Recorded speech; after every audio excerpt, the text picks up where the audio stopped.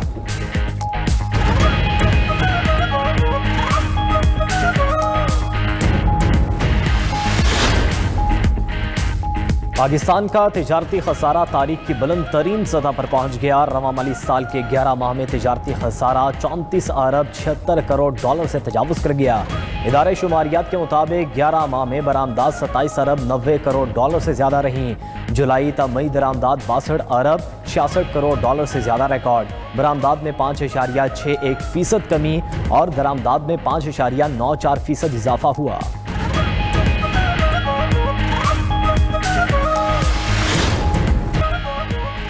طویل خون ریزی کے بعد اسرائیل اور لبنان کے درمیان جنگ بندی پر اتفاق ہو گیا. امریکی ثالثی میں واشنگٹن میں ہونے والے مذاکرات کا مشترکہ اعلامیہ جاری.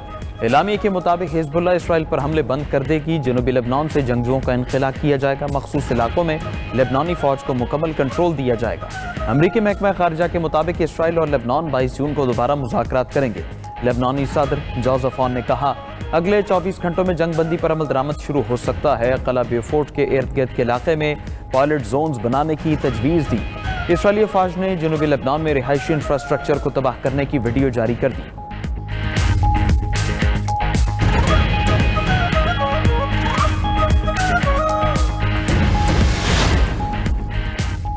حزب اللہ نے اسرائیل اور لیبنان کے درمیان مذاکرات کو شرمناک قرار دے دیا.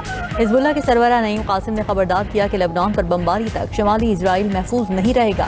ہم اپنی سرزمین اور اپنے لوگوں کے دفاع کے لیے جنگ لڑ رہے ہیں. سربراہ پاسداران انقلاب قدس فورس اسماعیل قانی نے کہا کہ اسرائیل کو مقبوضہ لیبنانی علاقوں سے نکلنا ہوگا.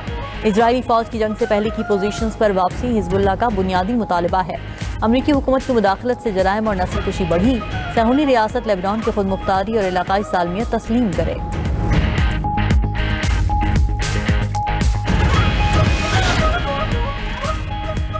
تائیوان چین کا اندرونی معاملہ ہے. جرمنی مداخلت سے باز رہے. تائیوان کے معاملے پر چین کی جرمنی کو سخت وارننگ. ترجمان چینی وزارت خارجہ نے کہا تائیوان کے معاملے پر ریڈ لائن عمول کرنے کی جرمنی کو بھاری قیمت چکانی پڑے گی. بیجنگ کی جرمن حکومت کو ون چائنا پرنسپل پر سختی سے قائم رہنے کی تاکید.